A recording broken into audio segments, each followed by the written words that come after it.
C'est avec beaucoup de reconnaissance que nous nous approchons de toi, Seigneur, approchons de ton trône de grâce et de miséricorde. Disons merci pour la vie et tout ce qui contribue à la piété que tu nous as accordée, Seigneur. Testament de ton amour indéfectible, Seigneur. Louange et gloire à toi jamais, Seigneur. Merci pour l'opportunité de se rassembler pour t'adorer, pour t'exalter, pour communier avec toi et communier les uns avec les autres. Reçois toute la gloire éternelle. Merci. Merci. Que ton nom soit loué, Seigneur. Que ton nom soit glorifié. Parle-nous au travers de ta parole. Apporte la vie en nous, Seigneur. Ta parole est la vie. Sanctifie-nous par elle, Seigneur. Reçois la gloire. Au nom de Jésus. Amen. Merci. Pouvons nous asseoir. Acclamons le Seigneur. Oh, hallelujah. Wow. God is good. All the time. Merci beaucoup d'être là ce matin. Je voudrais commencer par dire un grand merci au Seigneur pour ce matin, mais aussi pour toute la semaine passée, la semaine du deuil et tout ce qui s'est passé.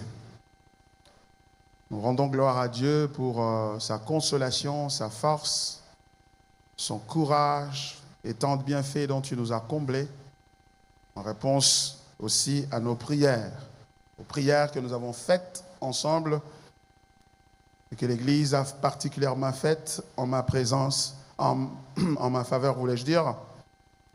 Je voudrais dire un grand merci à Dieu, mais aussi à chacun de vous pour votre soutien moral, spirituel, votre soutien qui m'a été d'un support moral, spirituel, financier, matériel. Merci, je me suis senti aimé, je me suis senti en famille.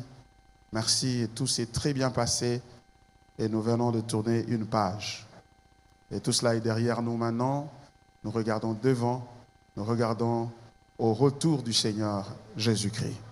Le Seigneur qui revient bientôt. Et nous voulons lui rendre grâce et nous voulons nous préparer encore davantage à son retour. Car son retour nous apporte la bénédiction. Cela dit, je voudrais vous convier à vous lever. Nous allons lire le texte biblique. Ensuite, nous allons nous plonger dans cette merveilleuse portion des Écritures que nous allons partager. Nous sommes dans Matthieu, chapitre 25, versets 14 à 30.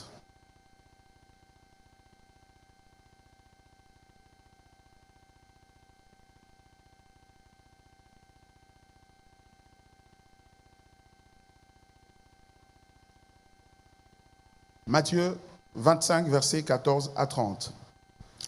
Il en sera comme d'un homme qui, partant pour un voyage, appela ses serviteurs et leur remit ses biens. Il donna 5 talents à l'un, 2 à l'autre, et un autre, et un au troisième, à chacun selon sa capacité, et il partit. Aussitôt, celui qui avait reçu les 5 talents s'en alla, les fit valoir, et il gagna 5 autres talents. De même, celui qui avait reçu les 2 talents en gagna 2 autres. Celui qui n'en avait reçu qu'un alla faire un creux dans la terre et cacha l'argent de son maître. Longtemps après, le maître de ses serviteurs revint et leur fit rendre compte. Celui qui avait reçu les 5 talents s'approcha en apportant 5 autres talents et il dit, « Seigneur, tu m'as remis 5 talents, voici, j'en ai gagné 5 autres. » Son maître lui dit, « C'est bien, bon et fidèle serviteur.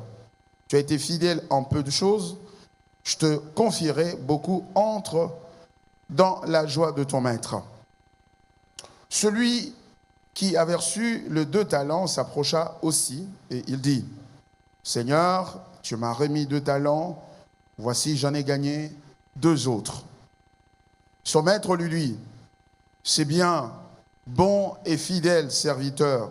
Tu as été fidèle en peu de choses, je te confierai beaucoup. Entre dans la joie de ton maître. » Celui qui n'avait reçu qu'un talent s'approcha ensuite et il dit, « Seigneur, je savais que tu es un homme dur, qui moissonne où tu n'as pas sémé et qui amasse où tu n'as pas vanné. J'ai eu peur et je suis allé cacher ton talent dans la terre. Voici, prends ce qui est à toi. » Son maître lui répondit, « Serviteur méchant et paresseux, tu savais que je moissonne où je n'ai pas sémé et que j'amasse où je n'ai pas vanné. Il te fallait donc remettre mon argent au banquier et à mon retour, j'aurais retiré ce qui est à moi avec un intérêt. Ôtez-lui donc le talent et donnez-le à celui qui a les 10 talents, car on donnera à celui qui a, et il sera dans l'abondance, mais à celui qui n'a pas, on ôtera même ce qu'il a. Et le serviteur inutile, jetez-le dans les ténèbres du dehors, où il y aura des pleurs et des grincements des dents. » C'est la parole du Seigneur. Prière de reprendre vos places. Merci.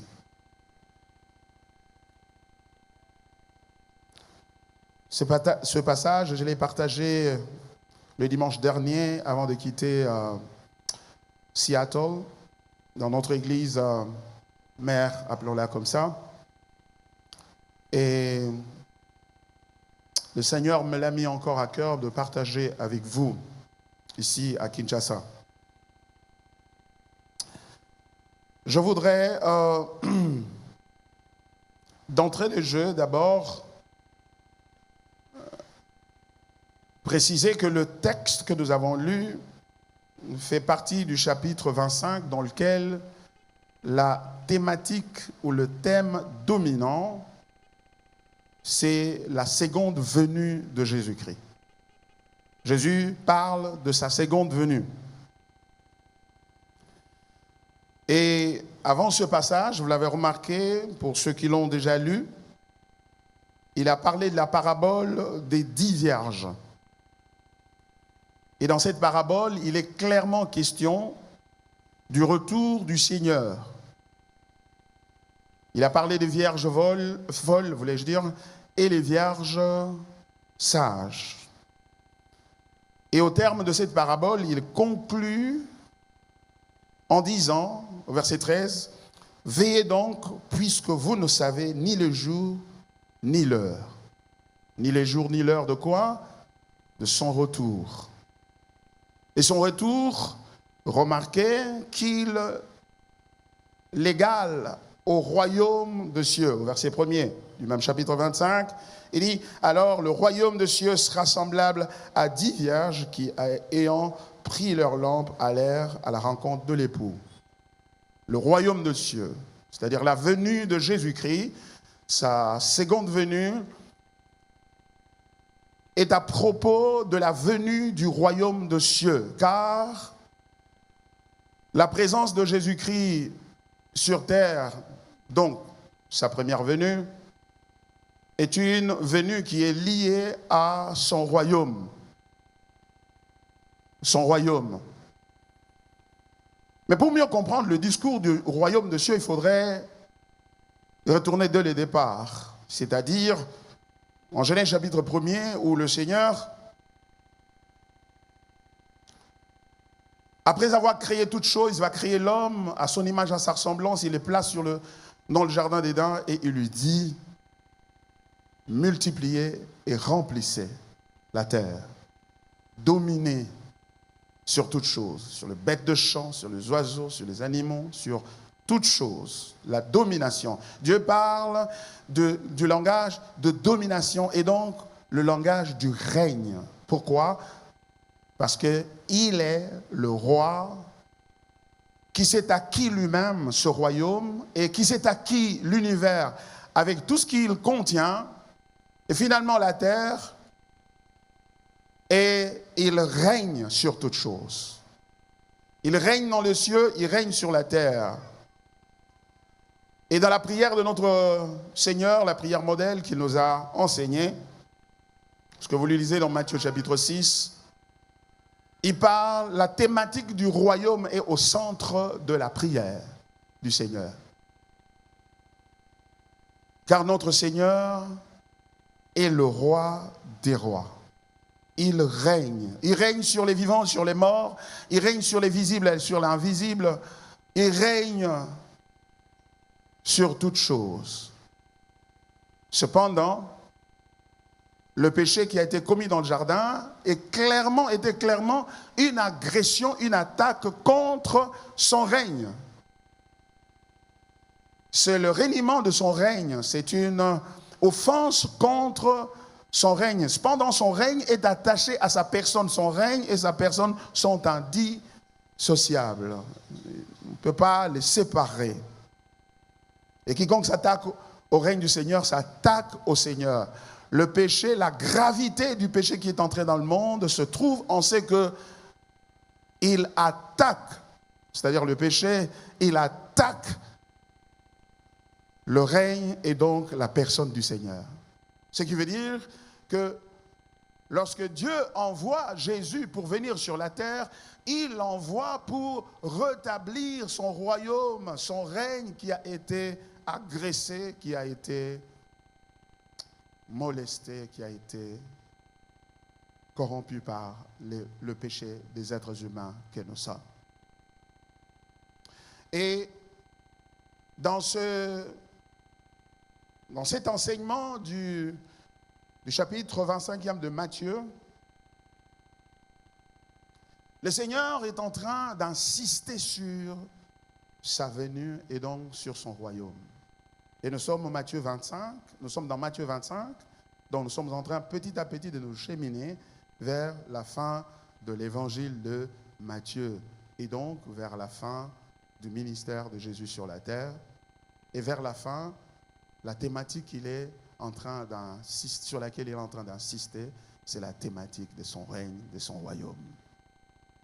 Et ce, après avoir guéri, après avoir béni, après avoir fait beaucoup de miracles, dans les rues de Galilée, à Jérusalem finalement, il va arriver là-bas pour être arrêté et mis à mort. Et c'est vers la fin qu'il est en train d'attirer notre attention sur ce qui est le plus important, c'est son royaume. Et ce royaume-là va être inauguré par un événement cataclysmique, un événement extraordinaire, un événement comme jamais il y en a eu dans le passé et comme il n'y en aura plus jamais. C'est le retour glorieux du Seigneur Jésus-Christ. Et tout s'arrêtera, tout se terminera dans ce monde en ce jour-là, lorsqu'il apparaîtra. Sa venue donc est très importante. Donc vous comprenez, bien-aimé dans le Seigneur, que la venue de notre Seigneur Jésus-Christ, son retour sur la terre, est un élément central de la vie chrétienne, donc du christianisme. C'est la raison pour laquelle nous sommes chrétiens. Nous sommes chrétiens parce que le roi veut régner sur nous. Nous sommes chrétiens parce qu'il veut régner sur nous. Mais il régnera complètement et totalement lorsqu'il va revenir. Il va revenir, il va régner sur nous totalement. Et non seulement sur nous qui avons cru en lui, mais il va régner aussi sur ceux qui l'ont rejeté. Il va régner sur tout le monde. Et ainsi, donc, dans ce passage que nous venons de lire, qui est en fait une parabole. Une parabole. Vous savez, une parabole, par définition, n'est pas une histoire qui s'est déroulée quelque part. et que le narrateur, c'est-à-dire la personne qui est en train de raconter l'histoire, évoque ou utilise cette histoire-là pour illustrer sa pensée. Non, une parabole, c'est une histoire, un récit confectionné de toutes pièces par le narrateur, par la personne qui est en train de raconter cette histoire. Donc il a forgé pour illustrer un point, quelque chose de très important qu'il voudrait communiquer à ses auditeurs, donc c'est-à-dire les personnes qui sont en train de l'écouter. Et si le Seigneur parlait donc des événements de la fin.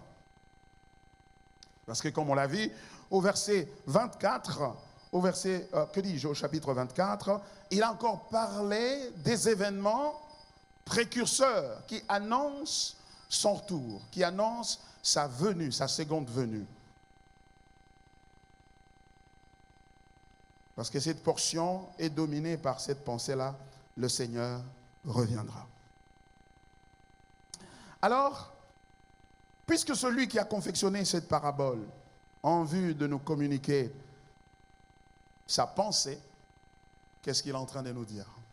D'abord, il nous prépare, il dresse la table pour nous, de manière à ce que nous comprenions le contexte dans lequel il voudrait parler de ce qu'il est en train de parler, c'est-à-dire de son retour et surtout particulièrement ici de la nécessité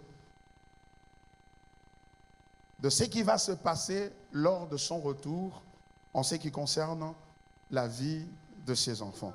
Ça va devenir un peu plus clair dans la suite. Regardez, verset 14, il dit « Il en sera comme d'un homme qui, partant pour un voyage, appela ses serviteurs et leur remit ses biens. Il donna 5 talents à l'un, 2 à l'autre, et un au troisième, à chacun selon sa capacité, et il partit. » Vous voyez, il nous présente d'abord le contexte pour que nous puissions comprendre. Et ici, le mot « comme » qu'il utilise ici, nous indique que le Seigneur est en train de faire une sorte d'analogie, une comparaison. Il prend une image et il voudrait nous aider à comparer cela avec la réalité à laquelle il est en train de faire référence et qu'il voudrait que nous comprenions cette réalité de son retour, mais bien plus de ce qui va se passer, de ce qui va arriver lorsqu'il va retourner. Il dit, il sera comme d'un homme qui, partant pour un voyage, appela ses serviteurs et leur remit des biens. Il prend l'image ici d'un businessman, d'un homme d'affaires, un homme qui a des moyens, des ressources importantes et qui voudrait se déplacer et fait venir à lui ses serviteurs.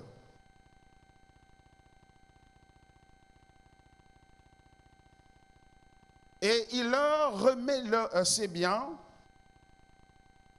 en vue, dans le but que ce serviteur puisse fructifier, multiplier ces ressources-là, c'est-à-dire les investir dans une activité productrice, une activité qui produit de l'argent, qui produit ou qui multiplie encore ces ressources-là. Et pour ce faire, il donna 5 talents à l'un, 2 au second et 1 au troisième. À chacun, selon sa capacité, il insiste et il partit. Et remarquez quelque chose ici. Au chapitre, au verset 1er, jusqu'au verset 13, il nous a parlé de la parabole de vierges, de 10 vierges. Les vierges folles et les vierges sages. Et l'emphase dans cette parabole-là, elle est sur le fait d'être prêt pour le retour.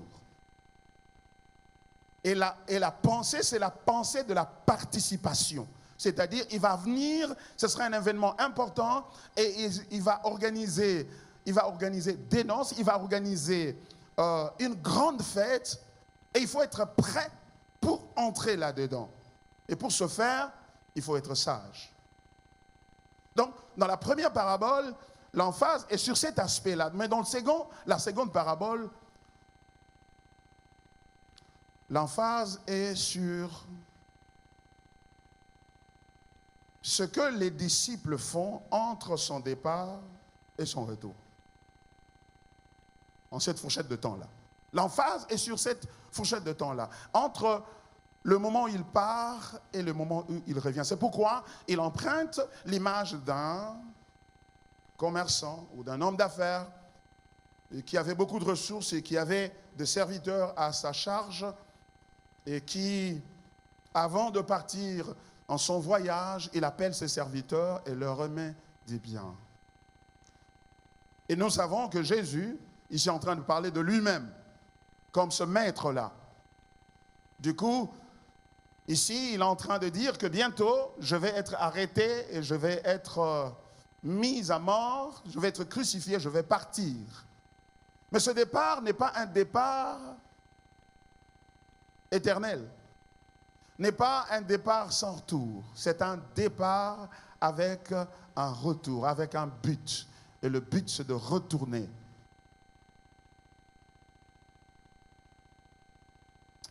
Et quand il va retourner, il y aura un certain nombre de choses qui vont se faire. Et il dit, il appelle ses serviteurs. Il n'appelle pas des étrangers, il n'appelle pas des inconnus. Il ne va pas dans la rue recruter. Il recrute au sein de sa communauté, au sein de son entreprise. C'est-à-dire des gens qui travaillaient avec lui. Ça veut dire que les gens qui avaient déjà une relation avec lui. Voyez-vous? Et ça, en cela, cette parabole est différente de la parabole dite de l'enfant prodigue, par exemple. Pourquoi? Parce que dans la parabole dite de l'enfant prodigue, le Seigneur s'adresse à un public qui n'a pas encore une relation avec lui. C'est dans Luc chapitre 15. Et quand vous lisez au verset 1er, Luc présente déjà le contexte dans ce chapitre-là en nous disant qu'il y avait deux groupes autour de Jésus. Il y avait d'un côté les pharisiens et les scribes, et de l'autre côté, il y avait des gens de mauvaise vie qui l'entouraient, qui étaient autour de lui. Et les Juifs murmuraient, les pharisiens murmuraient de ce que Jésus s'était entouré des gens dits de mauvaise vie. Des collecteurs d'impôts, des prostituées qui s'étaient repenties, qui sont venus à ses pieds.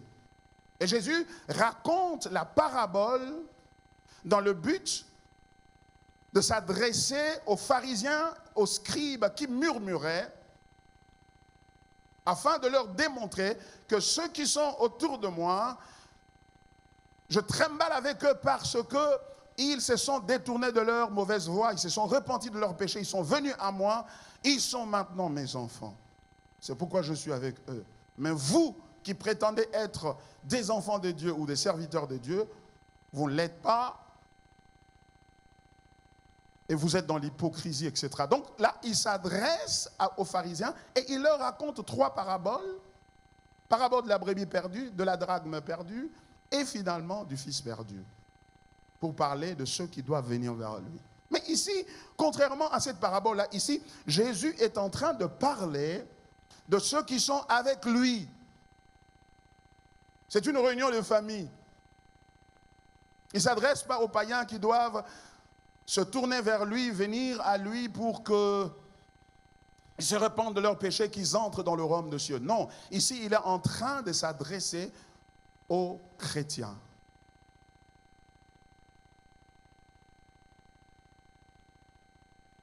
Et il s'adresse à eux comme pour leur dire, il est vrai qu'il y aura un événement, je vais revenir, mais je vais revenir en vue de juger. Je vais revenir en vue de récompenser ceux qui vont travailler pour moi. Je veux revenir et quand je veux revenir, je vais donner à chacun selon ses œuvres, à chacun selon sa fidélité. C'est pourquoi le thème de mon message est tiré de ce texte et de cette parole du Seigneur Jésus qui a dit « Bon et fidèle serviteur. » Bon et fidèle serviteur.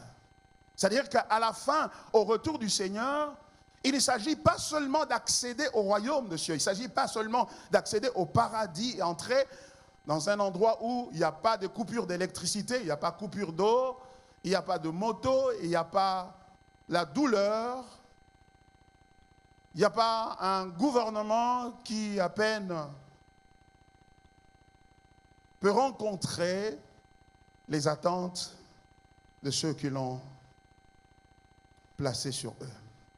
Non, il ne s'agit pas d'une fuite vers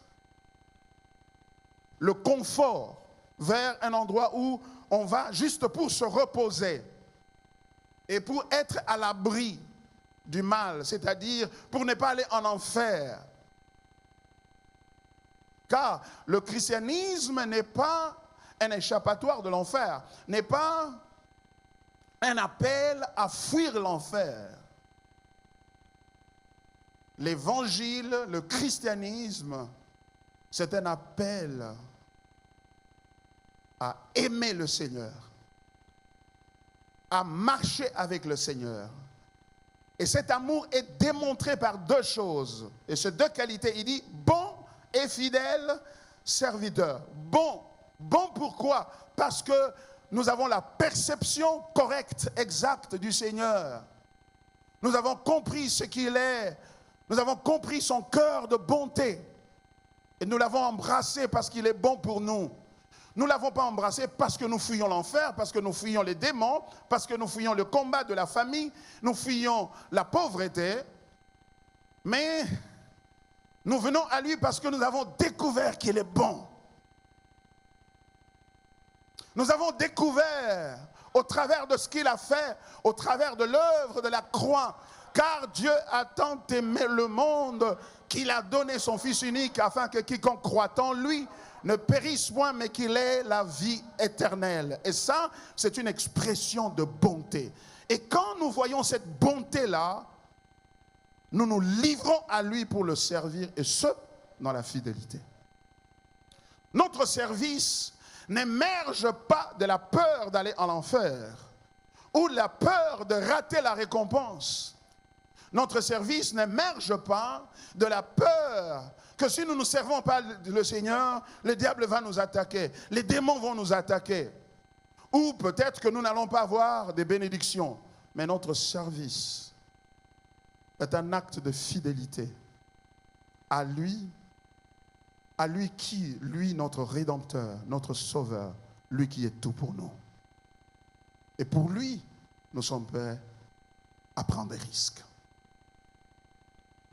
C'est de cela que ce texte est en train de parler et qu'il est en train de nous démontrer dans ce passage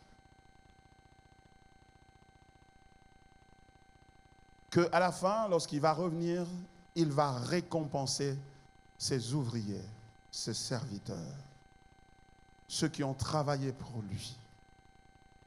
Nous ne parlons pas des pasteurs ici, nous ne parlons pas de prophètes, docteurs, évangélistes, you name it. Qui que ce soit. Nous parlons ici des enfants de Dieu, car il est vrai que dans l'Ancien Testament étaient serviteurs de Dieu, reconnus comme tels, ceux qui étaient de la famille de Lévite, mis à part par Dieu pour servir au tabernacle, dans le tabernacle ou dans le temple, ou sur les juges, sur les rois, les prophètes, des individus isolés du peuple dont Dieu se servait pour accomplir le service au milieu de son peuple, se révéler à son peuple. Dans le Nouveau Testament, nous sommes tous des serviteurs et des servantes de Dieu. Car nous sommes dans la totalité un royaume de sacrificateurs. Quiconque est enfant de Dieu, il est appelé à servir Dieu. Ce qui veut dire que l'appel au christianisme n'est pas seulement un appel au culte, c'est un appel au service aussi. Et ce qui veut dire, le service est une forme de culte. Car l'heure vient, et elle est déjà venue, où les vrais adorateurs adoreront le Père en esprit et en vérité. Et cette adoration consiste non seulement à dire la prière à Dieu, mais aussi à servir Dieu. Car servir, c'est adorer, et adorer, c'est servir. Donc l'adoration n'est pas seulement un chant. Quand je chante, je suis en train d'adorer. Oui, tu es en train d'adorer, pourvu que ce que tu es en train de dire dans ton chant soit en harmonie avec la révélation de Dieu, c'est-à-dire la parole de Dieu, la Bible. Mais nous ne sommes pas appelés comme pour soudoyer Dieu avec nos chants, de manière à ce que de le rendre propice vis-à-vis de nous, de le rendre malléable. Non. Lorsque lui nous appelle, il nous appelle comme des serviteurs, à son service.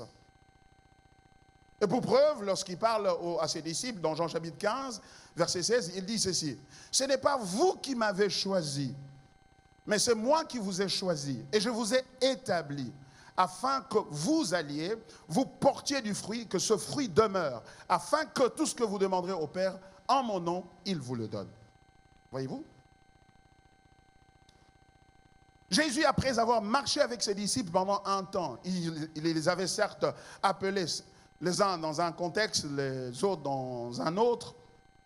Un peu comme nous, chacun a rencontré le Seigneur un jour. Peut-être que tu étais curieux, c'est pour ça que tu es venu tu as écouté l'évangile dans ta curiosité. D'autres étaient malades, alités, ne sachant d'où leur viendrait le secours ou la guérison. Et l'évangile leur a été apporté dans ces conditions, leur a été annoncé dans ces conditions. Conditions de souffrance, conditions de précarité, de difficulté. Devant un cul-de-sac sans voie de sortie. Et l'évangile est venu à vous. On vous a invité peut-être à l'église, ou un ami est venu vers vous, vous parlez. Vous avez entendu l'évangile. Et du coup, la situation dans laquelle vous vous trouviez a été changée, transformée.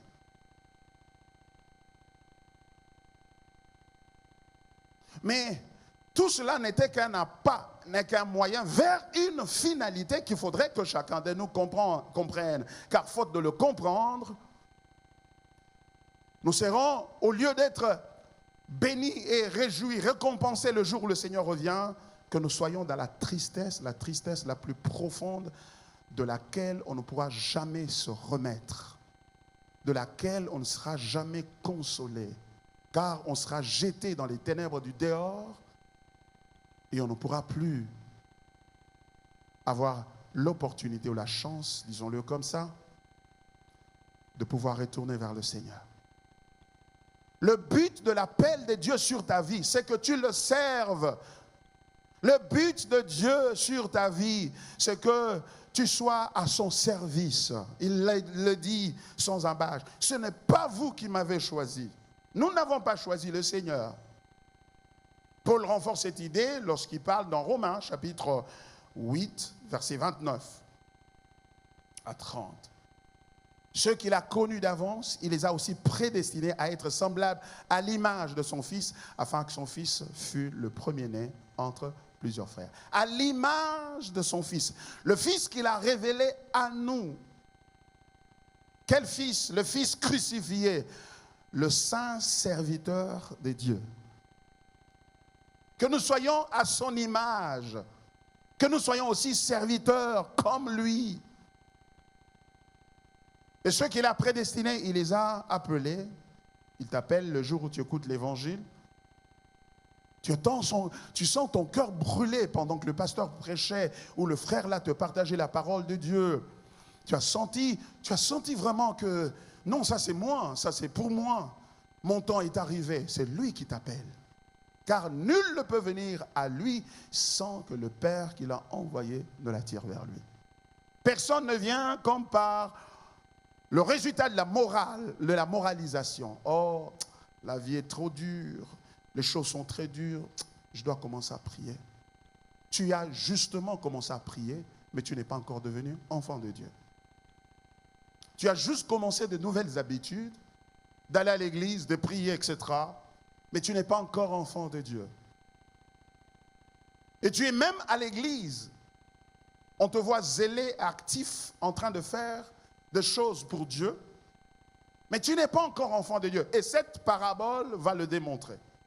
Car il va donner les talents à ses 3 serviteurs. 5 au premier, 2 au second et 1 au troisième. Et nous allons voir dans la suite que celui qui avait reçu 1 talent ne l'avait pas fructifié. Et enfin, il a été jeté dans les ténèbres du dehors. Ça, c'est très important. Est-ce qu'il a perdu son salut?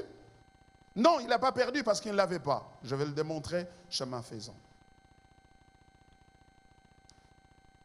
Car le désintéressement au service de Dieu, le désintéressement à la maison de Dieu est un indice de notre perdition et donc de notre paganisme.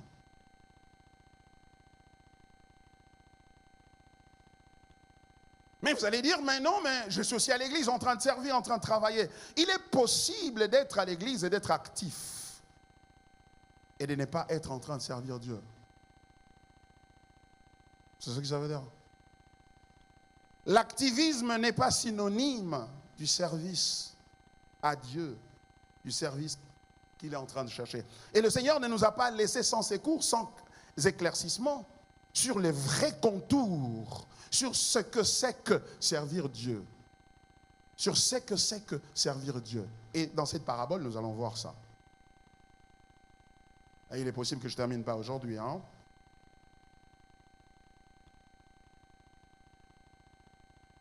C'est pourquoi il est important que, bien-aimés dans le Seigneur, que nous comprenions le christianisme tel qu'il est.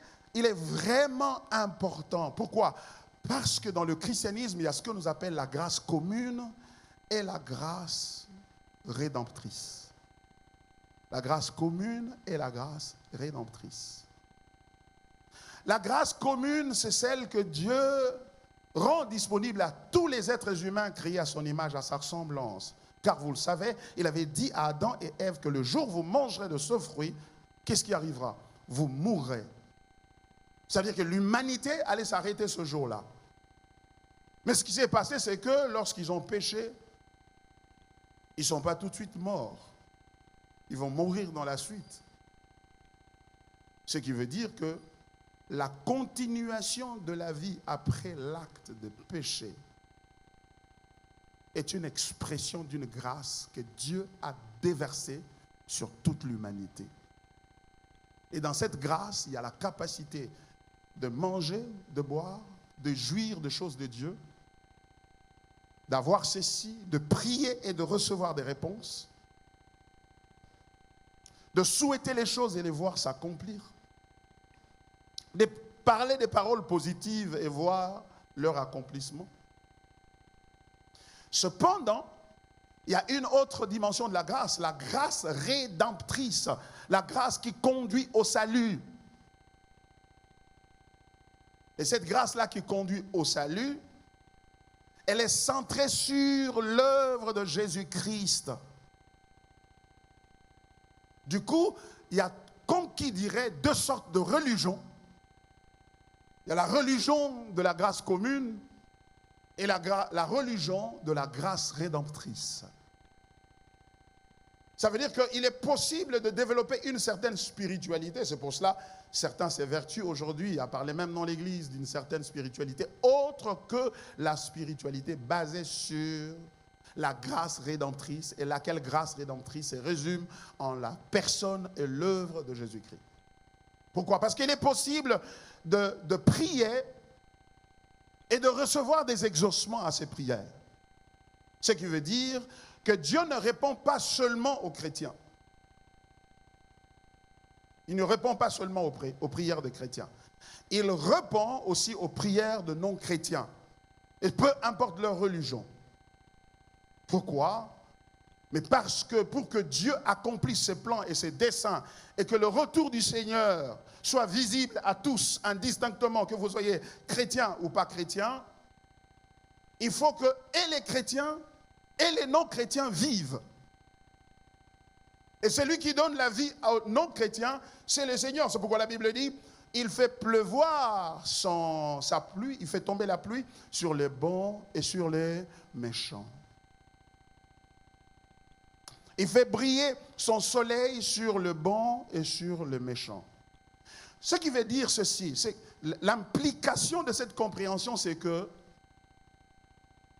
si le but de ta prière, de ton culte à Dieu, c'est que Dieu te bénisse, qu'il te sorte de la misère dans laquelle tu te trouves, qu'il te sorte des oppressions qui s'exercent sur toi, de puissance et de force du malin, de la sorcellerie, de ceci ou de cela qui voudrait anéantir ta vie.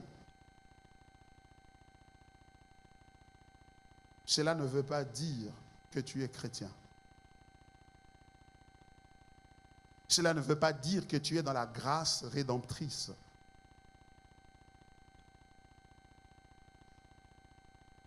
Venir à l'église pour être béni, pour que les prophéties sortent et disent exactement qui est à tes trousses, qui est derrière toi, qui est en train de te pourchasser dans la vie, et qui t'en veut, et qui veut détruire ta vie. Tu n'as pas besoin d'être chrétien pour ça. Et ces prophéties vont être claires et précises et dire exactement ce qui est en train de se passer dans ta vie.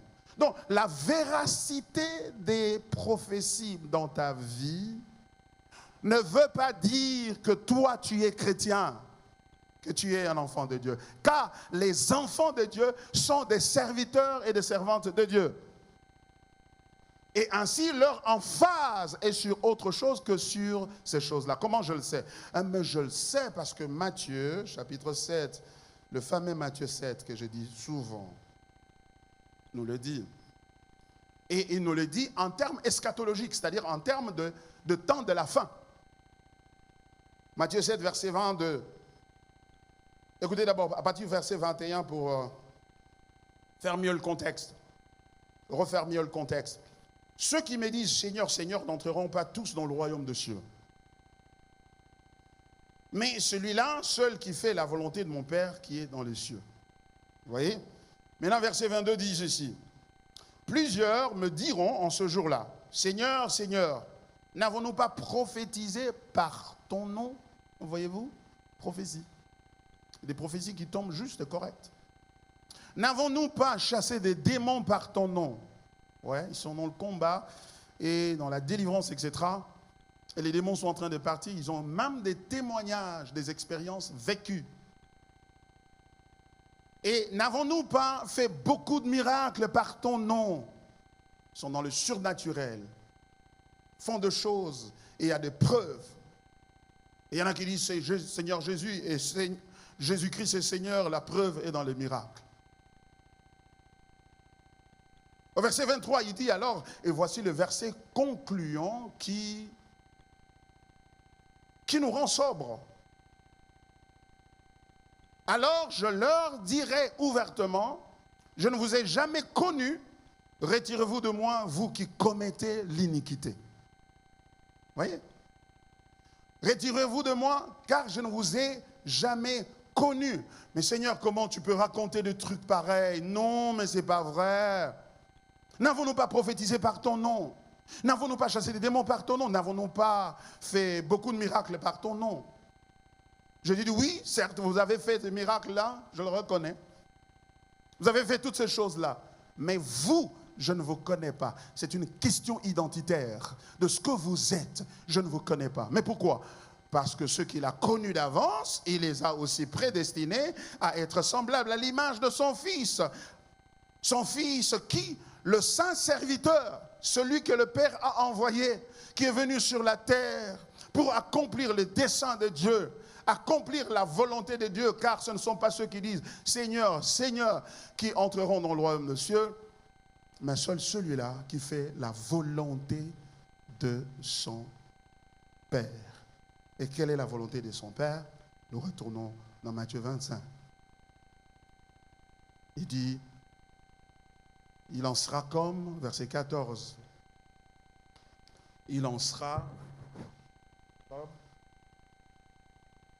d'un homme qui, partant pour un voyage, appela ses serviteurs et leur remit ses biens. Les serviteurs à qui il remet les biens, ce sont des intendants. Ce sont des intendants, c'est-à-dire des gérants. Les biens ne leur appartiennent pas. Ils sont conscients que ce que j'ai ne m'appartient pas, mais ce que j'ai appartient à quelqu'un d'autre. Et ça fait une très grande différence, bien-aimé mon Seigneur. L'apôtre Paul a dit, j'ai été crucifié avec Christ. Si je vis, ce n'est plus moi qui vis, mais c'est Christ qui vit en moi. En d'autres termes, toute sa philosophie de vie a été changée. Le christianisme pour l'apôtre Paul, ne serait-ce qu'en référence à ce verset-là de Galates chapitre 2, verset 20, n'est pas que j'ai la vie et j'ai besoin de Jésus pour venir m'aider à dénouer certaines difficultés, certains problèmes que j'ai dans la vie. J'ai besoin de lui, qu'il vienne, qu'il entre dans ma vie et que, éventuellement, qu'il m'aide à entrer dans le royaume de Dieu. Un peu comme ce jeune homme riche qui s'est approché du Seigneur un jour, il disait, Seigneur, que dois-je faire pour entrer dans le royaume de Dieu? Le Seigneur lui dit, va obéir à tous les commandements. Va obéir aux commandements. Il lui cite la deuxième partie du décalogue, c'est-à-dire les 10 commandements. Il dit, mais ça, je le fais depuis mon jeune âge. J'ai toujours fait ça. Donc je suis bien, je vais entrer au ciel. Non, pas si vite. Il te reste une seule chose. Va, vends tout ce que tu possèdes, prends l'argent de ce que tu auras et donne ça aux nécessités, aux pauvres, aux gens qui sont dans le besoin. Et toi, viens et suis-moi. Ce gars-là n'a jamais suivi Jésus. Voyez-vous? Pourquoi? Parce que sa conception était que j'ai une vie que j'ai déjà développée au travers de beaucoup de sacrifices. Maintenant, il me reste seulement une seule chose. Je voudrais m'assurer que quand je vais mourir, je vais entrer dans le royaume.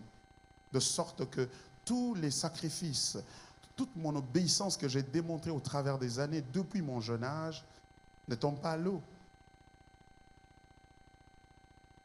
Jésus lui dit non, c'est pas comme ça. C'est pas moi qui viens entrer dans ta vie.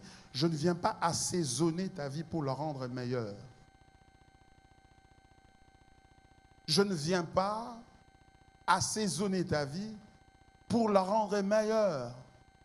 Le christianisme n'est pas un programme d'amélioration de nos vies qui sont fauchées, qui sont détruites, qui sont sous menace, etc. Jésus voulait lui dire que pour me suivre, il faut 1, que tu renonces à toi-même, 2, que tu portes chaque jour ta croix, parce que tu dois te sacrifier maintenant pour moi, tu dois me servir et tu dois me suivre. En d'autres termes, quand tu me suis, tu ne vis plus pour toi-même, tu vis pour moi. Frères et sœurs, la vie chrétienne, c'est un appel à vivre pour Jésus, à suivre Jésus, à abandonner sa vie, à abandonner toutes choses et à suivre Jésus. Ça veut dire à être au service de Jésus, à le servir. C'est ça la vie chrétienne. Nous l'avons corrompu, nous l'avons bâtardisé par toutes sortes d'articulations, de falsifications que nous avons apportées à cela en en faisant une vie où nous corrompons Dieu avec des sacrifices et notre obéissance de manière à ce qu'en retour, il nous donne ce dont nous avons réellement besoin.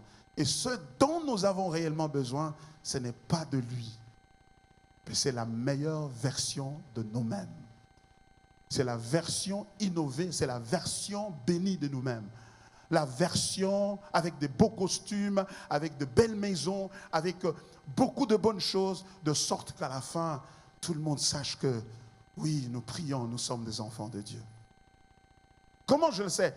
Mais je le sais parce que lorsque ces choses-là n'arrivent pas dans nos vies, nous sommes découragés. Comment se fait-il que je prie pendant tout ce temps? Comment se fait-il que je fais autant de sacrifices, mais ma vie ne change pas? Je ne vois pas de progrès vraiment dans ma vie. Ne nous arrive-t-il pas de penser comme ça plusieurs fois? Et pire, cette sorte de réflexion émerge parfois des prédications. Ça vient de nous, prédicateurs. Bien-aimés dans le Seigneur, regardez votre vie. Regardez votre vie. Tout ce que vous touchez, ça ne marche pas. Vous faites ceci, ça ne marche pas. Vous faites cela, ça tombe à faillite. Vous faites cela, ça ne marche pas. Vous ne priez pas de la bonne manière. Vous êtes sous des attaques, des réclamations. Il y a toutes sortes de vocabulaires inventés pour exprimer cela. Pourquoi? Parce que la conception est que l'unité de mesure de notre spiritualité, c'est ce que nous accumulons pour nous-mêmes. L'unité de mesure, de savoir si Dieu vraiment m'écoute et que Dieu est vraiment avec moi et que je marche avec Dieu, etc. C'est que je vois des choses évoluer dans ma vie. Et Jésus donne cette parabole pour contrer cette manière de réfléchir. Pour nous montrer que ce n'est pas nous ou notre embellissement, notre amélioration, notre élévation, promotion, etc., qui devra être l'unité de mesure de notre spiritualité. Mais c'est plutôt lui qui doit être l'unité de mesure. C'est pourquoi il dit ce maître, avant de partir, il appela ses serviteurs. Regardez très bien le verset 14. Appela ses serviteurs. C'est un adjectif possessif. Hein? Et c'est bien. Tout est à lui. Ses serviteurs et ses biens. Vous voyez? Ce sont les biens à lui. Pourquoi? Parce que tout a été créé par lui et pour lui. Il les appelle et il leur donne ses biens à lui. Pourquoi? Pour qu'il les fructifie. Pour qui? Pour lui. Il est le centre de tout. Et il est aussi la fin. C'est pourquoi nous ne sommes pas seulement christocentriques, nous sommes aussi christotéliques. Telos, la fin. La fin, ça doit être Christ. Et très souvent, nous voulons des choses au nom de Jésus, mais pour nous-mêmes. C'est pourquoi, lorsque nous n'obtenons pas ces choses-là, nous disons, nous avons prié en vain. Dieu ne nous a pas écoutés, car comment peut-il me laisser dans cette situation qui traîne des jours, des mois, et si pas des années? Vous voyez? Cette parabole est très interpellante, bien-aimé dans le Seigneur. Il appelle ses serviteurs. Parce que notre but, c'est de vouloir évaluer notre vie par rapport à nous-mêmes. Mais ce texte nous amène à évaluer nos vies par rapport au Seigneur, c'est-à-dire à notre capacité de satisfaire son cœur. Et quand lui est satisfait, la suite, c'est que nous entrons dans la joie de notre maître. Bon et fidèle serviteur, entre dans la joie de ton maître. Quand le maître est satisfait, le maître est heureux et joyeux, même si tu es resté en lambeaux, même s'il ne te reste plus rien, quand tu as réjoui le cœur du maître, ainsi, tu vas entrer dans sa joie éternelle.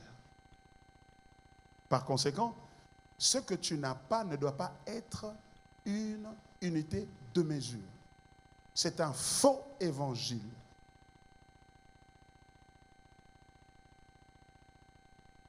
Et nous avons vu ça dans la vie de Christ, car si tel n'est pas le cas, alors Christ, c'est l'histoire d'une grande tragédie. Quelqu'un qui est fils de Dieu. Le ciel et la terre ont témoigné. Même le Père, lors de son baptême, a témoigné, celui-ci est mon Fils bien-aimé en qui j'ai mis toute mon affection. Il marche dans les rues de Galilée, il fait des miracles, des choses extraordinaires. Et cela suscite de l'espérance dans le cœur de ses disciples qui se disent, ah ah, il est ici, le Messie. Imaginez quoi? Nous faisons déjà partie de son cabinet. Probablement, Pierre se voyait déjà le directeur de cabinet. Et quelques temps après, le gars a commencé, selon leur perception, à dérégler. C'est-à-dire, il commence à parler de la mort. Et tout de suite après, on le voit, on l'arrête. Il est arrêté. Non, il s'est dit certainement, non, c'est un semblant, c'est un simulacre d'arrestation, mais il va faire quelque chose en dernière minute, je sais. Et il va se dérober, il va échapper à cette scène macabre. Mais non, on l'a crucifié et il est mort.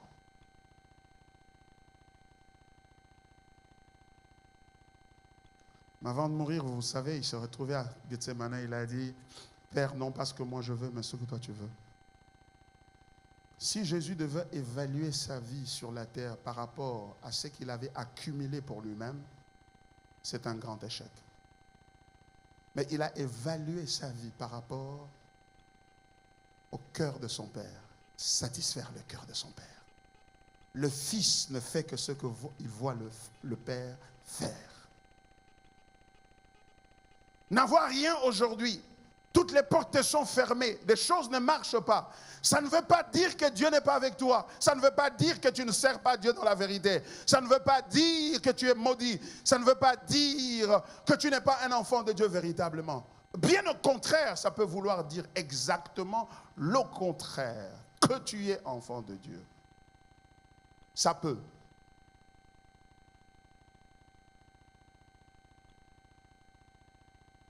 Comment je le sais? Parce que je dois revenir sur ces sermons la fois prochaine.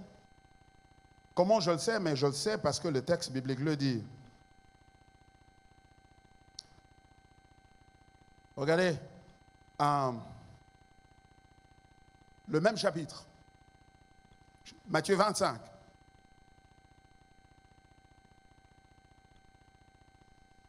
À partir du verset 21 à 31. Lorsque le Fils de l'homme viendra dans sa gloire avec tous les anges, il s'assiera sur le trône de sa gloire. Toutes les nations seront assemblées devant lui. Il séparera les uns d'avec les autres, comme le berger sépare les brebis d'avec les boucs. Et il mettra les brebis à sa droite et les boucs à sa gauche. Alors le roi dira à ceux qui seront à sa droite, « Venez, vous qui êtes bénis de mon Père, prenez possession du royaume qui vous a été préparé dès la fondation du monde. » Écoutez le verset, à partir du verset 35. Pourquoi? Il dit, « Car j'ai eu faim et vous m'avez donné à manger. J'ai eu soif et vous m'avez donné à boire. J'étais étranger et vous m'avez recueilli. J'étais nu et vous m'avez vêtu. J'étais malade, excusez-moi, et vous m'avez visité. J'étais en prison et vous étiez venu me voir. Tu n'avais pas de maison et tu t'es acheté une belle maison. Tu n'avais pas de chaussures et tu t'es acheté des chaussures. Ça aussi c'est écrit? Non, ce n'est pas écrit. Qu'est-ce qui est écrit? Ce qui est écrit, c'est ce que l'on fait pour les autres et non pour soi-même.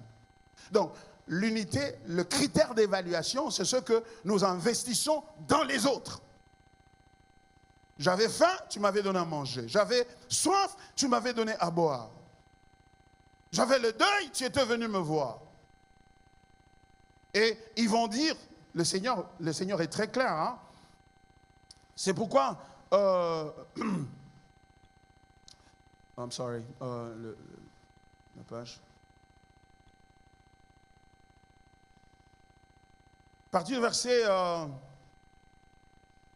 du verset 37, les justes lui répondirent, « Seigneur, quand t'avons-nous vu avoir faim et t'avons-nous donné à manger? Ou avoir soif et t'avons-nous donné à boire?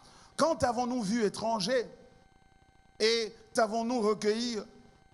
Ou nu et t'avons-nous vêtu? Verset 39.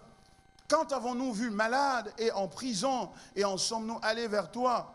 Et le roi leur répondit, je vous le dis en vérité, toutes les fois que vous avez fait ces choses à l'un de ces petits, des plus petits de mes frères, c'est-à-dire les autres bien-aimés, c'est à moi que vous les avez faites. Oui. Chaque fois que vous avez fait ça pour les autres, vous avez fait ça pour moi. Donc nous sommes serviteurs et notre critère d'évaluation de notre service ne se trouve pas dans ce que nous accumulons pour nous-mêmes, mais dans ce que nous faisons pour les autres, car ce que nous faisons pour les autres, nous le faisons pour le Seigneur. Par conséquent, ta spiritualité ne s'évalue pas par rapport, vous savez quoi, j'étais parti aux États-Unis, j'avais pas d'argent, j'ai rencontré quelqu'un qui m'a donné de l'argent et je viens de m'acheter une belle voiture. Alléluia, gloire au Seigneur. Ça ne compte pas dans le royaume de cieux. Ce n'est pas un critère d'évaluation. Il ne va pas vous évaluer sur ça. Pourquoi? Parce que ça, c'est pour vous-même. Il vous évalue en fonction de ce que vous avez fait pour lui, et pour lui veut dire pour les autres. Il faut commencer à comprendre comment nous avons tordu le christianisme en réduisant le christianisme en une course vers l'accumulation pour nous-mêmes. Et ça s'appelle l'égocentrisme en termes techniques. Non, ça n'a rien de technique. C'est connu de tous les hommes. L'égocentrisme, c'est ce qui détruit nos vies, qui détruit l'Église, qui détruit les familles et qui détruit une nation aussi nantie et bénie comme la RDC. L'égocentrisme pour soi-même. Et ce qui est curieux, c'est que le pays est rempli de ceux qui s'identifient comme des chrétiens. Nous sommes tous des chrétiens. Mais nous brillons par notre égocentrisme. D'où ça vient cet égocentrisme-là? Ça vient d'une articulation de nous, les pasteurs, qui prêchons un évangile qui consiste à évaluer la bénédiction de Dieu sur base de ce que nous accumulons pour nous-mêmes, sur base de l'exaucement de nos prières. Aujourd'hui, quelqu'un peut même quitter l'église. Pourquoi? Mais parce que depuis que je suis dans cette église-là, je ne vois pas d'avancement. On ne prêche que sur la souffrance.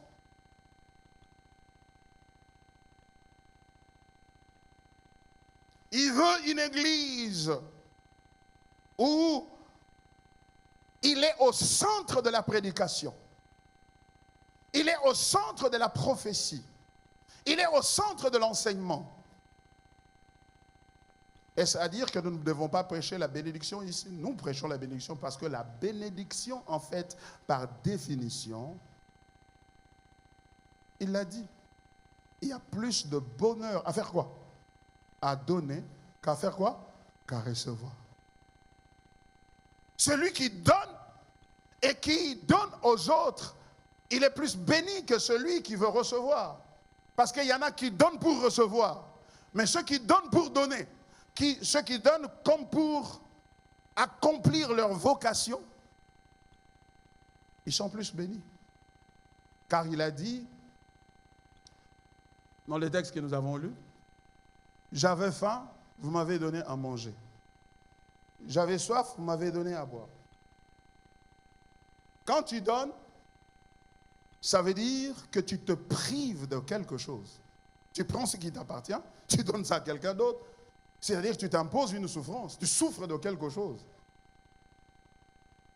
Donc la souffrance ne veut pas nécessairement dire que tu n'as rien, tu es brédouille, etc. Non, c'est pas ce que ça veut dire.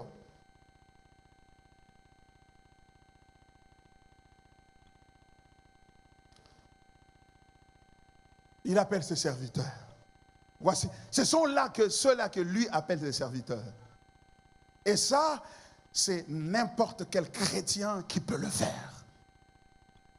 Vous avez remarqué ici, il a dit, non, il n'y avait pas de pasteur, tu es devenu pasteur. Il n'y avait pas de prophète, tu es devenu prophète. Non.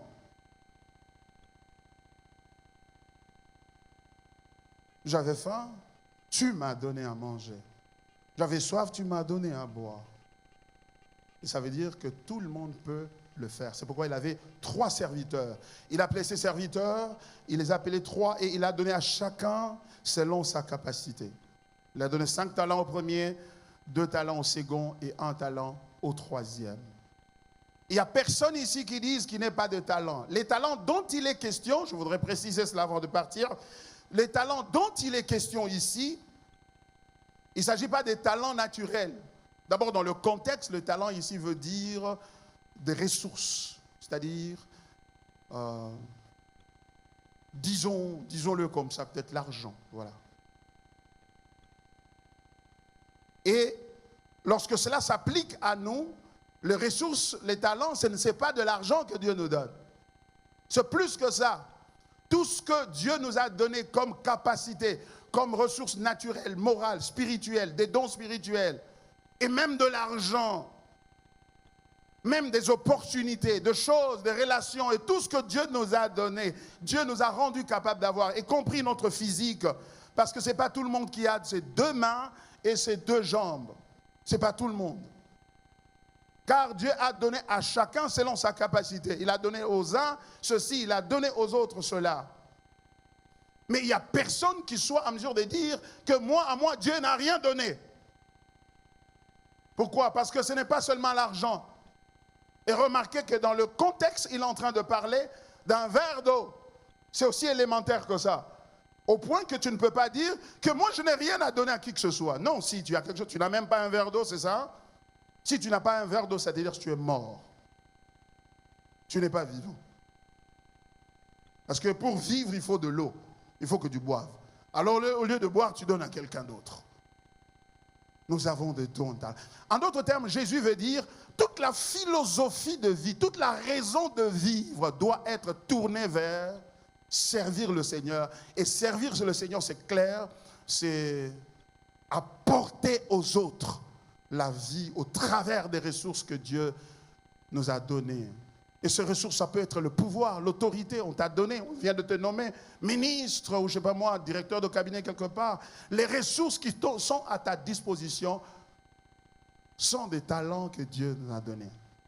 Et je dirais plus loin, même les talents naturels que tu as de chanter, de danser, etc., font aussi partie de ce lot de talents que Dieu t'a donné. Et quand nous allons revenir le dimanche prochain, après avoir très clairement défini le contexte pour nous ici, nous allons maintenant aborder le verset 16. Car le texte dit au verset 16, « Aussitôt, celui qui avait reçu les 5 talents s'en alla, les fit valoir et il gagna 5 autres talents. » Tout de suite après. De même, celui qui avait reçu les 2 talents en gagna 2 autres. Celui qui n'en avait reçu qu'un alla faire un creux dans la terre et cacha l'argent de son maître. Chacun a reçu quelque chose et ils sont allés investir cela.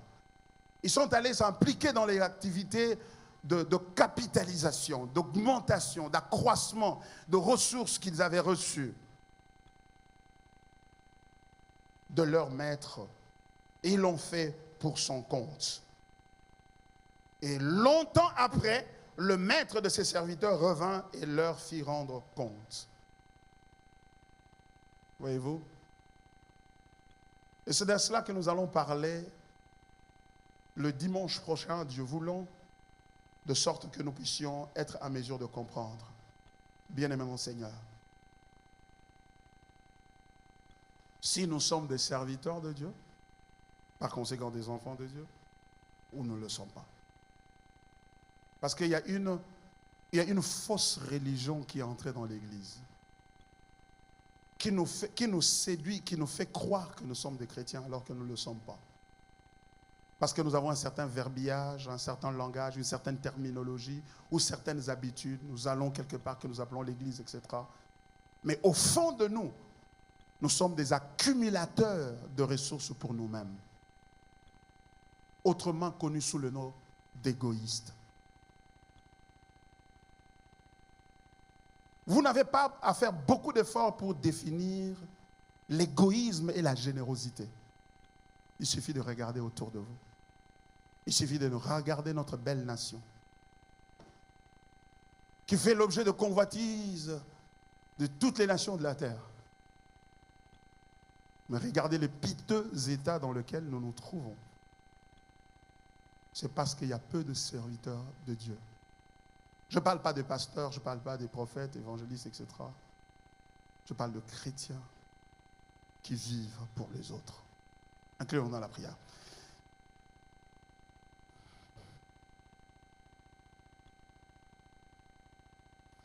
Seigneur, merci pour ta parole ce matin. Merci pour la grâce d'entendre et de comprendre ces choses par le Saint-Esprit. Seigneur, qui peut lever la main, surtout pas moi, et dire que je suis parfait? Nous tous, à la lumière de cette parole, Seigneur, nous voyons tout de suite nos imperfections, nous voyons tout de suite nos fautes et surtout notre péché.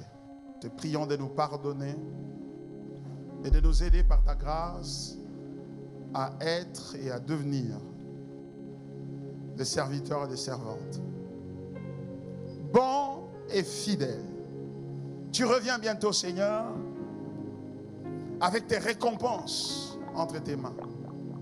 Je te prie, Seigneur, souviens-toi de nous par ta grâce. Aide-nous à nous préparer à ton retour. Tu reviens bientôt.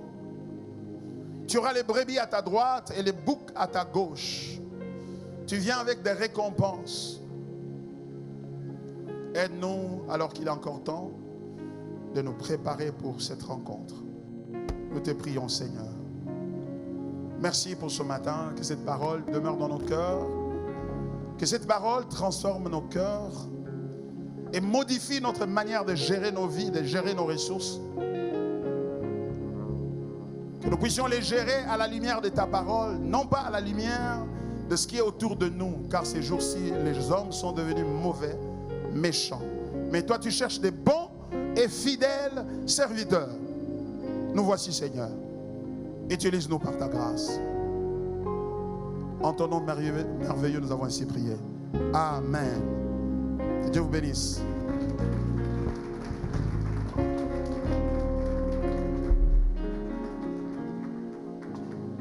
Est-ce qu'on peut encore acclamer le Seigneur? Alléluia. Quelle merveilleuse parole. Ce matin, je retenu ce que notre mesure d'évaluation, c'est le cœur du Père. Satisfaire son cœur, réjouir le cœur de Dieu, ça doit être la poursuite du christianisme. Et à présent, nous allons passer à notre moment des offrandes. Tu vas glisser ta main dans ta poche et tu vas prier pour ton offrande. Le Seigneur nous donne ce qu'il nous donne, c'est aussi pour que nous puissions le servir avec ce qu'il nous donne. Bénis le Seigneur pour ce qu'il t'a donné et présente-lui cette offrande. Dis-lui, Seigneur, je ne suis pas venu seul, je suis venu avec ce que tu as mis entre mes mains. Est-ce que tu peux prier pour ton offrande? Seigneur, nous voici ce matin. Merci pour ta parole.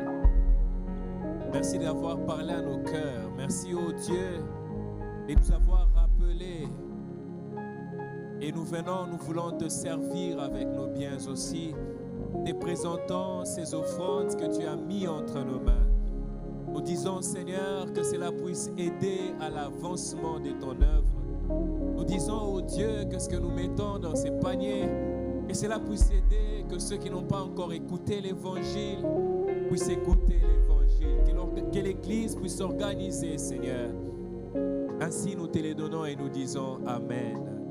Et les paniers vont circuler pendant que nous allons les communiquer. Nous avons été énormément bénis ce matin par la parole qui nous a été apportée et nous bénissons le Seigneur pour cela. Nous disons merci au pasteur de toujours se disponibiliser pour nous enseigner les Écritures. Et nous voulons rappeler nos programmes de l'Église. Nous sommes l'Église Pont de Grâce, une Église bâtie sur l'Évangile.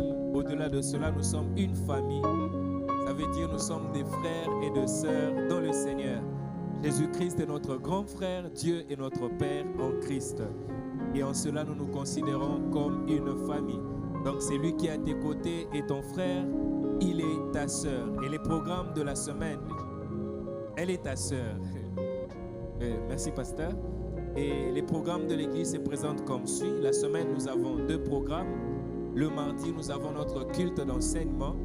Et c'est un programme merveilleux parce que nous passons beaucoup du temps dans l'enseignement. Et en cela, tous ceux qui veulent servir ici à l'église Pont de Grâce sont priés de participer à ces programmes. Ça veut dire pour eux, c'est un programme obligatoire. Parce que ici, nous ne sommes pas pressés de servir seulement le Seigneur, mais nous voulons mieux le connaître pour mieux le servir. Et comme les pasteurs aiment le dire, en Afrique, particulièrement au Congo, le christianisme est bâtardisé. Ça veut dire, ce qu'on nous présente, ce n'est pas le christianisme biblique. Et au travers des enseignements, ici à Pont de Grâce, on nous montre qui est le Seigneur et ce qu'il a fait afin que nous puissions mieux le servir. Et chaque mardi, nous sommes là de 17h juste à 18h30.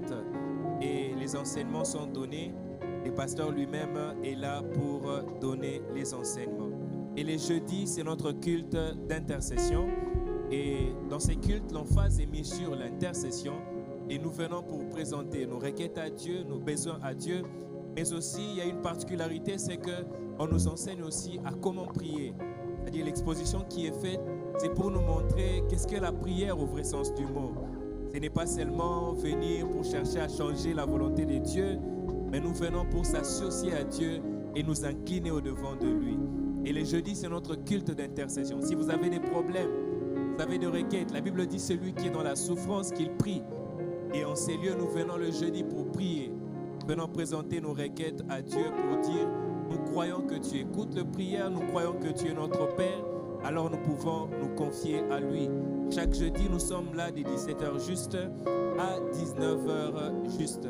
Donc nous vous invitons ce jeudi à venir prier avec nous à notre culte d'intercession. Et les dimanches, c'est notre culte d'adoration. Pour le dire, c'est notre culte d'adoration. Nous venons et une exposition est faite où on nous enseigne les Écritures. Donc c'est pour dire, tous nos cultes sont des cultes d'adoration, seulement l'emphase est mise de façon différente dans chacun de ces cultes. Donc chaque jour que nous venons pour le servir et nous venons pour l'adorer. Et nous voulons rappeler à chacun de nous que l'Église a des réseaux sociaux.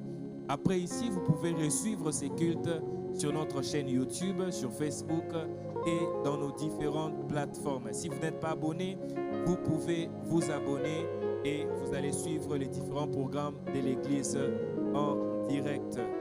Mais aussi, nous sommes à la fin de notre programme. Nous voulons accueillir et recevoir ceux qui sont venus pour la toute première fois. Nous voulons te connaître.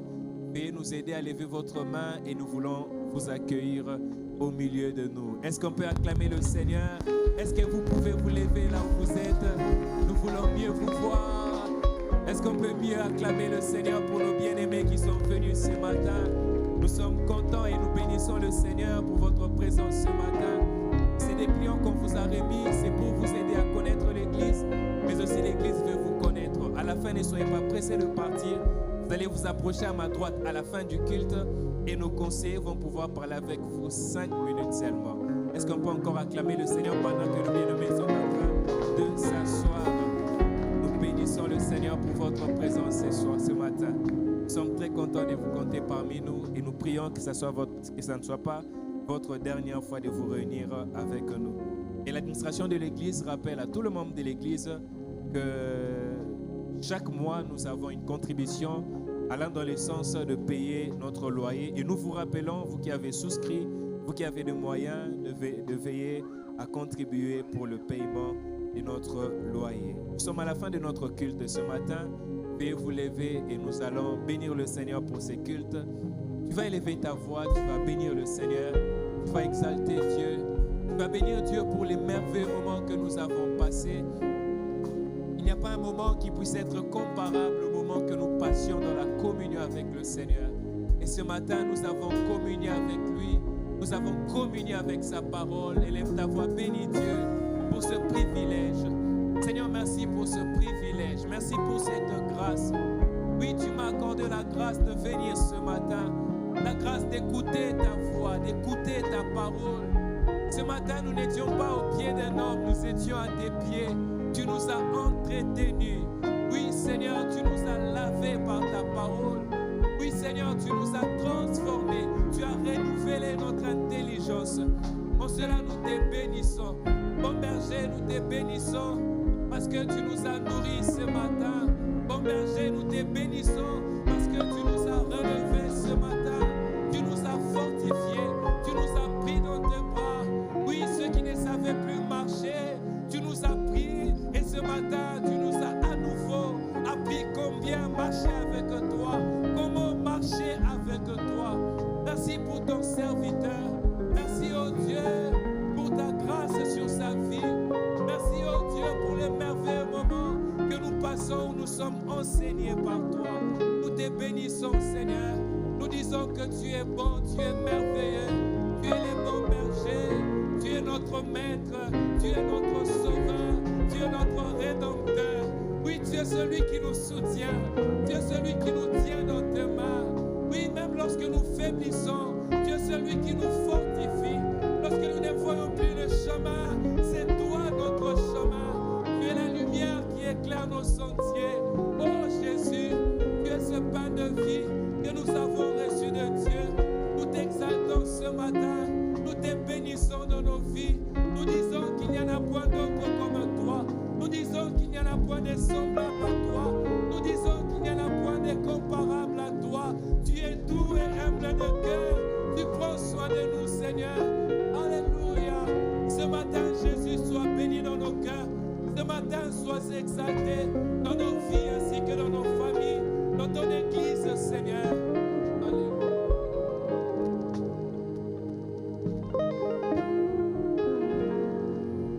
Merci Seigneur pour ta bonté et ton amour. Que l'amour de Dieu le Père, la grâce de notre Seigneur Jésus-Christ et la communion du Saint-Esprit soient avec nous maintenant et à jamais. Amen. Saluons-nous les uns les autres, nous sommes des frères. Merci beaucoup, merci. Saluons-nous. Les nouveaux venus, venez ici devant, nous allons vous accueillir.